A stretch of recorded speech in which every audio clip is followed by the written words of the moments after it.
Capítulo 37. Llegué con el tiempo justo para tomar un café antes de la convocatoria. Al contrario que la noche anterior, el comedor estaba concurrido y en su mayoría eran hombres. Por el aire flotaban voces, cruces de saludos, humo denso de tabaco. Fingiendo seguridad, me dirigí a la única mesa que quedaba libre. Apenas me habían servido cuando el comedor empezó a vaciarse. Pero no me apuré demasiado. Prefería esperar, observar, comprobar cómo se desenvolvían mis futuros compañeros. Fui por eso de las últimas en entrar al salón contiguo. En la cabeza ya había alguien dispuesto a tomar la palabra. Llevaba uno de mis cuadernos forrados en piel y el viro que compré en Jerusalén. Me habían puesto un traje sastre de lana fría con manga al codo, ni demasiado formal ni informal en exceso. El silencio recorrió el salón. Comprobé que seríamos alrededor de la veintena. Me alivió confirmar que el cuaderno era una constante en las manos de todos. Desde mi silla en la retaguardia vi llegar por separado a las dos americanas de la noche anterior, que se sentaron delante de mí. Vislumbré, además, otra cabeza femenina, seguramente la que había oído instalarse a última hora de la noche. El resto eran varones. Un treintañero estirado dio los buenos días y pidió a los presentes que nos identificásemos, ofreciendo primero nuestro nombre y después el del medio que nos enviaba.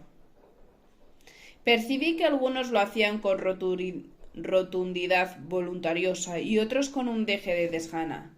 Supuse que se trataba en ese caso de corresponsales residentes en Madrid, que ya estarían más que hartos de tener que dar su santo y seña constantemente. Un par de ellos dijo trabajar para diarios argentinos, La Tribuna y Democracia. El resto se repetía entre The New York, Herald Tribune, Christian Science, Monitor, Magazine World Report, The New York Times, Diario da Manhã de Lisboa y Time Magazine, más la revista alemana Der Springer, más las agencias Associated Press, United Press, Reuters, todas con oficinas en Madrid. La americana madura con hechuras de tapón resultó ser Anne Ellen, de Ladies' Home Journal. La joven que había cenado de espaldas dijo llamarse Rita Hume y colaborar con una agencia internacional News Service.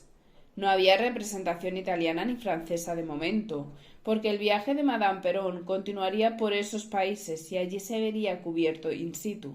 Pero los organizadores obviaron comentar ese detalle para no quitar brillo a la gloriosa estancia en España. Mientras aquellos profesionales auténticos seguían dando cuenta de sus credenciales, yo me preparé intentando mantener a raya mis nervios. Carraspeé sin que se me notara, tragué saliva varias veces, mantuve las rodillas apretadas y me aferré a mi viro como si fuera una tabla de salvamento, hasta que me llegó el turno. Livia Nash, Servicio Latinoamericano de la BBC de Londres. Ya estaba, ya lo había dicho. Varias cabezas se volvieron hacia mí. No se trataba de un medio común para muchos. Terminadas las presentaciones, un señor delgadísimo, con el cabello pulcramente peinado hacia atrás, dio un paso al frente. Tendría en torno a los 40 y llevaba un impecable traje gris perla. El que había ejercido de presentador se desplazó a un lado, dispuesto a escucharlo con deferencia. En nombre de la Oficina de Información Diplomática y en el mío propio como su director, es mi intención darles la bienvenida, mis estimadas señoras y señores. Se trataba de Diego Tobar, el mismo que firmaba las flores que había encontrado la tarde anterior en mi cuarto. Prosiguieron los inevitables minutos prolongatorios, ensalzando la generosidad y el ímprobo esfuerzo de las autoridades españolas y argentinas para organizar aquella visita, así como el profundo agradecimiento a los medios que íbamos a volcarnos en la cobertura con más o menos empeño. Acto seguido repitió el mismo mensaje en un inglés más decente. Aunque tenemos previsto informarles de todos los pormenores en una nota detallada, permítanme anticiparles el desarrollo del viaje de la primera dama argentina hasta el momento. Miré de refilón a izquierda y derecha, confirmé que todos habían abierto sus blogs, los imité de inmediato. En lo que respecta al medio de transporte, les comunico que la señora María Eva Duarte de Perón y su séquito vuelan en un flamante cuatrimotor DC-4 de la compañía Iberia, adquirido por orden del generalísimo ex profeso para este viaje y especialmente acondicionado para brindar el mayor confort a nuestra insigne huésped. Cuenta en su cabina de pasajeros con 2 dormitorios decorados en estilo morisco, sala de estar, comedor para 8 comensales, cocina y áreas auxiliares. Los acompaña a través de los aires otro aparato de la flota aérea mercante argentina, con el personal de asistencia y los equipajes. Hablaba Tobar con desenvoltura, nada que ver con el tono gritón y exasperado de muchos otros altos cargos. Apenas miró los papeles que llevaba en la mano. Continuó alternando con fluidez las 2 lenguas. Casi todos a mi alrededor tomaban notas. Volví a imitarlos. El despegue desde el aeródromo Presidente Rivadavia de la localidad de Castelar, en la provincia de Buenos Aires, tuvo lugar este viernes día 6 de junio en torno a las 4:30 de la tarde, con presencia del presidente general don Juan Domingo Perón, su gobierno en pleno, numerosas autoridades y una enorme cantidad de público. Tras horas de vuelo vespertino y nocturno sobre tierras sudamericanas, la aeronave realizó una escala en la base aérea de Parnamirim, próxima a la ciudad brasileña de Natal, la nordeste de dicho país. Las plumas y los lápices fluían veloces sobre el papel. Yo era incapaz de seguirlos al mismo ritmo. Confié en que la nota detallada que había prometido entregarnos no fuera un brindis al sol. Tobar, entre tanto, proseguía con su crónica. Una vez realizado el repostaje de combustible, se inició el cruce del Océano Atlántico.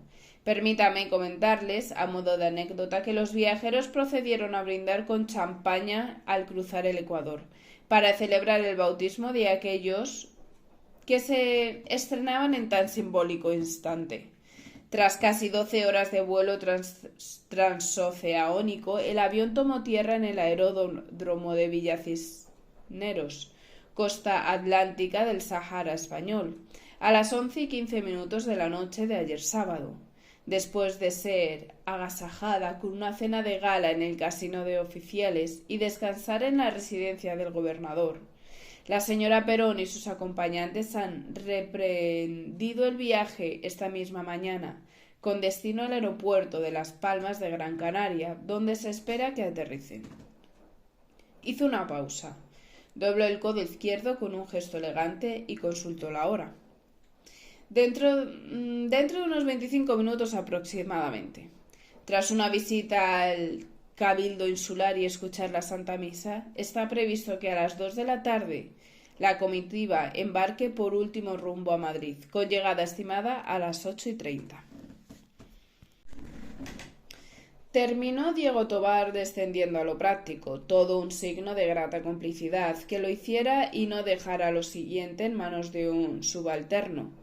Nos informó acerca de nuestro traslado hasta el aeródromo. Extendió una invitación a almorzar a todo el que lo deseara en aquel mismo club de prensa e incidió en que su oficina quedaba a nuestro entero servicio para cualquier contingencia. Coleaban los últimos detalles cuando yo también miré la hora con discreción.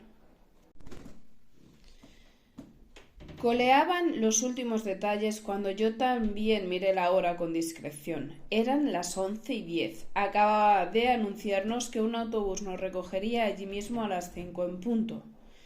Calculé el tiempo que tenía para escabullirme hasta casa de mi padre y estar de vuelta a la hora indicada. Apenas concluyó la intervención, unos cuantos se levantaron y salieron con prisa.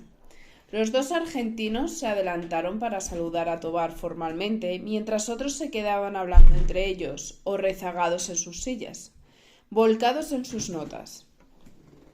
Sin decir ni mu a nadie, abandoné el salón y me deslicé escaleras arriba hasta mi dormitorio. Aguardé un rato, cuando los ruidos y las voces se fueron debilitando y anticipé que el acceso quedaba despejado, salí a la calle. El arranque de la calle del Pinar estaba bastante cerca de Hermosilla. Podía haber ido andando. No contaba, sin embargo, con encontrarme en la puerta con el director de la Oficina de Información Diplomática. Repartía las últimas instrucciones antes de subir al coche, bajo la sombra de las acacias. Nada más verme, despachó a sus subordinados y pidió al conductor que aguardase. «Señora Nash», dijo acercándose, «qué honor saludarla en persona. Quise hacerlo antes, pero me han entretenido los corresponsales argentinos y después me ha resultado imposible encontrarla». Tomó entre sus dedos la mano que le tendí, la besó con galantería, mientras yo me maldecía por no haber esperado un poco más, hasta tener la seguridad completa de que podía ausentarme discretamente. Sepa que es un verdadero privilegio tenerla con nosotros, mi estimada amiga. Por favor, no dude en solicitar cualquier cosa que necesite para el desempeño de su trabajo. Hice un sutil gesto a modo de agradecimiento. Lo único que quería era marcharme. Voy ahora mismo con una prisa enorme. Aún quedan numerosos detalles por ultimar para la tarde y debo pasar antes por el ministerio. Pero puedo llevarla en mi coche al lugar que desee. ¿Hacia dónde se dirige, si no es indiscreción que le pregunte? Dudé. No había previsto una mentira. Volví a culparme por no ser más precavida. Voy a buscar una iglesia para oír misa, no se moleste. Acababa de escuchar eso de su propia boca al respecto de Madame Perón. Fue lo primero que me vino a la cabeza. Él asintió complacido, aprobando mi propósito. Era un hombre guapo, Diego Tobar, de rasgos afilados, maneras distinguidas y ojos muy claros, casi juvenil en sus facciones, a pesar de peinar unas leves canas. Me temo que va a ser difícil encontrar lo que busca en esta zona, pero puedo dejarla si le parece en el Cristo de Ayala. Es una parroquia magnífica. Llegará de sobra para la Eucaristía de las 12.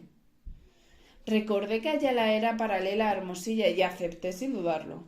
Visto por el lado positivo, además me vendría bien ese primer contacto cercano con el encargado de mimar a los medios extranjeros. Tal vez en algún momento podría servirme de algo. En cuestión de minutos me dejó frente a la iglesia reiterando sus disculpas por no poder dedicarme más tiempo. Estaban ya entrando numerosos feligreses, elegantemente ataviados en consonancia con el día grande y la zona distinguida del barrio de Salamanca. Casi todas las señoras llevaban velos de fino encaje sobre las ondas de peluquería. A ningún señor le faltaba sombrero ni traje sastre de verano. Una misa dominical de 12 en aquella España nacional católica era el mayor evento social de la semana.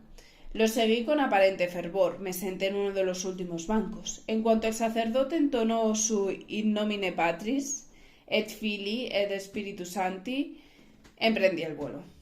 Me recibieron todos con alegría en Hermosilla. Por fin pude confirmar que Víctor había encajado bien mi ausencia. Abrazar a mi padre, cerciorarme de que Filipa había instalado el pequeño campamento de enseres infantiles y que Miguela se manejaba sin problema con los nuevos huéspedes. Las horas pasaron en un suspiro. Deseé tener más tiempo para sacar a pasear a mi hijo por el Retiro, para charlar con Gonzalo, pero no pudo ser. Había que volver sin tardanza. Miguela tuvo la ocurrencia de traer el gato de la portera como distracción para Víctor mientras yo me escabullía. Subí a un taxi a la carrera y llegué a Pinar 5 cuando algunos reporteros esperaban ya en la puerta. El autobús con destino a Barajas partió puntual. Me acomodé sola en uno de los asientos del centro del vehículo y sin quitarme las gafas de sol miré por la ventanilla mientras arrancábamos. Las penurias patrias en aquellos días, a mediados del 47, eran algo más leves que en los primeros años tras la Guerra Civil, pero aún existía carencia de casi todo en los pueblos, las ciudades y los campos. Ni había con qué subsistir ni forma de conseguirlo. Además de su propio destrozo interno, la Asamblea General de las Naciones Unidas había decidido dar un portazo en la cara al régimen de Franco impuesto por la fuerza militar, tan en sintonía con las potencias del eje. Así las cosas, tan solo un mandatario internacional tendió la mano al país muerto de hambre y falto de amigos. El general Perón, con su régimen justicialista y su próspera economía, ofreció a la paupérrima madre patria trigo, carne y huevos, cuero, créditos financieros y un poco de esperanza. No era generosidad del todo altruista, ojo, existían ciertas afinidades ideológicas entre ambos regímenes, y además interesaba fortalecer lazos entre países distanciados de los dos bloques en que ya se estaba dividiendo el mundo. El apoyo económico, en definitiva, aportaba pan al pueblo y para Franco suponía un balón de oxígeno, y él decidió agradecerlo echando la casa por la ventana. Tampoco el generalísimo daba puntadas sin hilo. De paso, pretendía lavar su imagen y abrir una rendija al mundo gracias al interés de la prensa extranjera. El Ayuntamiento de Madrid había publicado en los días previos varios bandos para convocar al pueblo, rogando que engalaran los balcones e invitando a los vecinos a echarse a las calles en masa. A medida que el autobús avanzaba, comprobé que mis paisanos habían sido cumplidores. Montones de gente llenaban las calles y las plazas, incluso los arcenes de la carretera hacia el aeropuerto, a pesar de la solana.